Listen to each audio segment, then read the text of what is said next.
एक railway station पर एक रात की गहरी अंधकार में विभिन्न ऑटो ड्राइवर खड़े थे। आवागमन के साथ ही ये ड्राइवर यात्रीगण को उनके गंतव्यों की ओर ले जाने का काम कर रहे थे। जैसे जैसे रात बढ़ी, ज्यादातर ड्राइवर अपने घरों की तरफ रवाना हो गए, जिसके परिणाम स्वरूप घाट स्टेशन पर सिर्फ थोड़ी भीड़ बची।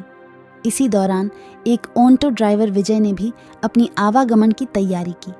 वह भी ड्राइव करके घर जा रहा था, लेकिन फिर उसे याद आया कि एक पैसेंजर ट्रेन की आवागमन का समय है।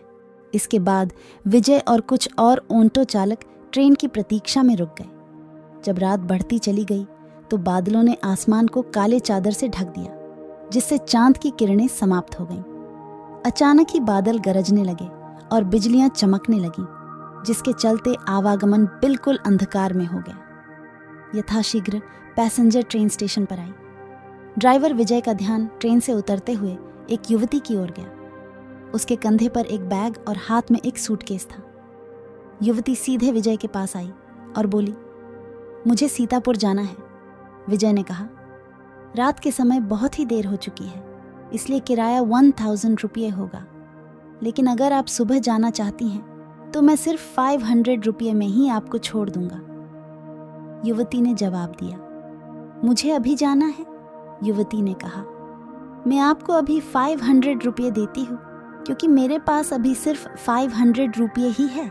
मैं आपको घर पहुंचकर बाकी के पैसे दे दूंगी।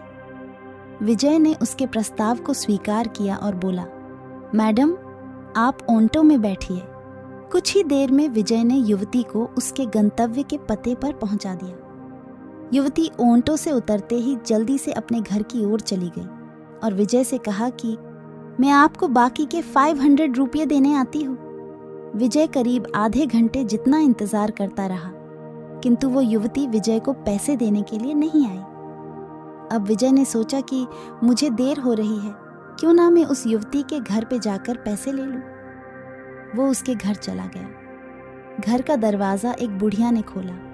विजय ने उससे कहा कि एक मैडम यहाँ ऑटो से आई थी, उन्हें मुझे मेरे 500 रुपये देने हैं। वो अब तक पैसे लेकर बाहर नहीं आई। बुढ़िया ने हैरानी से पूछा, कौन मैडम? यहाँ तो मैं और मेरे पति के अलावा और कोई नहीं रहता है। हाँ, मेरी बेटी पहले रहती थी, लेकिन वो 3 सालों से यहाँ नहीं रह रही है। विजय बोलने लगा, क्यों, अब वो कहाँ रहती है? मैंने शायद आपकी ही बेटी को यहाँ तक छोड़ा है। आप एक बार अच्छे से देखिए। बातों ही बातों में विजय की नज़र सामने दीवार पर गई। वहाँ उसी लड़की की तस्वीर लगी हुई थी जिसे वो ऑटो में बैठाकर लाया था। विजय ने बुढ़िया से पूछा, वो दीवार पर जिसकी तस्वीर लगी है वो आपकी बेटी है? बुढ़िया ने जवाब दिया, हाँ, वो ही मेरी बेटी है। क्यों, क्या हुआ? तुम ऐसे क्यों पूछ रहे हो? जवाब सुनते ही विजय बोल पड़ा, माता जी, मैंने कहा था ना कि मैं आपकी बेटी को ही घर लाया हूँ। यही मेरे साथ ऑटो में बैठकर आई थी। आप अब जल्दी से मेरे पैसे दे दीजिए। देखिए, सुबह भी हो गई है, मैं कब से यहीं खड़ा हूँ। बुढ़िया ने दुखी मन से कहा, बेटा, ऐसा नहीं हो सकता। हाँ, ये मेरी बेटी है, लेकिन 3 साल पहले ये ट्रेन के नीचे आकर मर चुकी है। इसे तुम कैसे घर ला सकते हो? ये सुनते ही विजय के होश उड़ गए। वो तेजी से वहां से भागा। जैसे ही वो ऑटो के पास पहुंचा तो देखा कि उसकी सीट में 500 रुपये रखे हुए थे। उसने वो पैसे भगवान के सामने रखे और मंत्र का जाप करते हुए आगे की ओर बढ़ गया। उसके मन में हुआ कि आज तो सवारी बैठाने और पैसेंजर ट्रेन के लालच में मेरी जान जाते जाते बची है। उस दिन से विजय ने रात को ऑटो चलाना ही बंद कर दिया।